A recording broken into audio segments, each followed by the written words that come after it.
আসসালামু আলাইকুম। আজকে আমি আপনাদের সাথে খুবই মজার আর নতুন একটা চিকেন কারি রেসিপি শেয়ার করব। আপনারা কিন্তু খুবই কম সময়ে এই মজার চিকেন কারি রেসিপিটা বাসায় তৈরি করে নিতে পারবেন। মাত্র 20 মিনিট সময়ের মধ্যে কিন্তু এই চিকেনটা রান্না করা যায়। তো আজকের রেসিপি শুরু থেকে শেষ পর্যন্ত থাকবেন।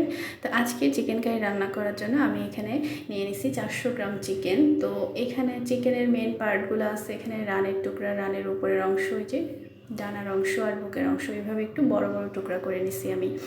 আর এই যে চিকেনটা রান্না করার জন্য আমি এখানে নিয়ে নিচ্ছি আস্ত পেঁয়াজগুলোকে 4 টুকরা করে কেটে কেটে নিচ্ছি। এখানে 4টা পেঁয়াজ আছে, আদা আছে, কাঁচামরিচ আর রসুন। তো টমেটোটা বাদ দিয়ে বাকি সবগুলো আমি একসাথে শিলে আধা ভাঙা করে বেটে নিব। যে এই যে এইভাবে করে আধা ভাঙা করে কিন্তু বেটে নিতে হবে। তো এই চিকেনটা কিন্তু আজকে আমি এভাবে করেই রান্না করব, আর এইভাবে রান্না করলে এই চিকেনটা কিন্তু খেতে খুবই মজা হয়।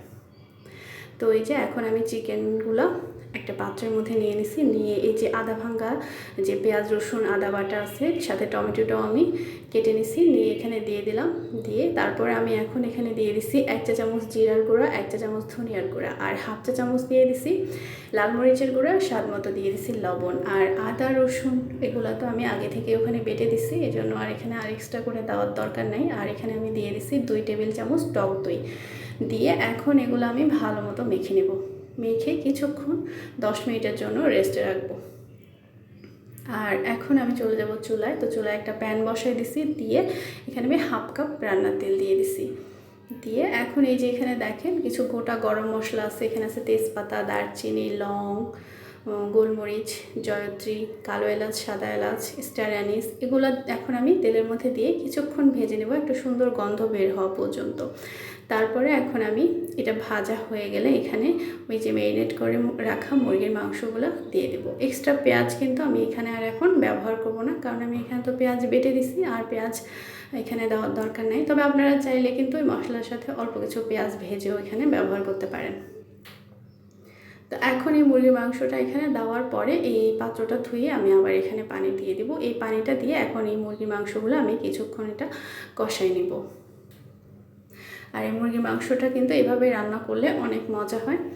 আর আমি এখানে কিন্তু কোনো গুঁড়া গরম মশলা বা গরম মশলা বাটা ব্যবহার করব না, এরকম আস্ত গরম মশলা দিয়ে আজকের এই মুরগির মাংসটা রান্না করব। তো এটা ঢেকে কিছুক্ষণ আমি কষিয়ে নিচ্ছি, দেখেন তেলটা কিন্তু ভেসে আসছে। এখন আমি এখানে 1 টেবিল চামচ টমেটো সস দিয়ে দেবো। তো আমি যেহেতু এখানে টক দই ব্যবহার করছি, এই জন্য এখানে আমি টমেটো সস দিয়ে দিচ্ছি। তো আপনারা চাইলে চিনিও দিয়ে দিতে পারেন, কিন্তু টমেটো সস দিলে এটার কালারটা একটু সুন্দর আসে। আর এই রান্নায় কিন্তু আমি কোনো হলুদ ব্যবহার করব না। এই মুরগির মাংসটা একটু সাদা সাদা হবে, এটা এই জন্যই খেতে কিন্তু অনেক মজা লাগে। তো এটা কিছুক্ষণ কষানো হয়ে গেলে এখন আমি এখানে 1 কাপ পরিমাণ পানি দিয়ে দেব।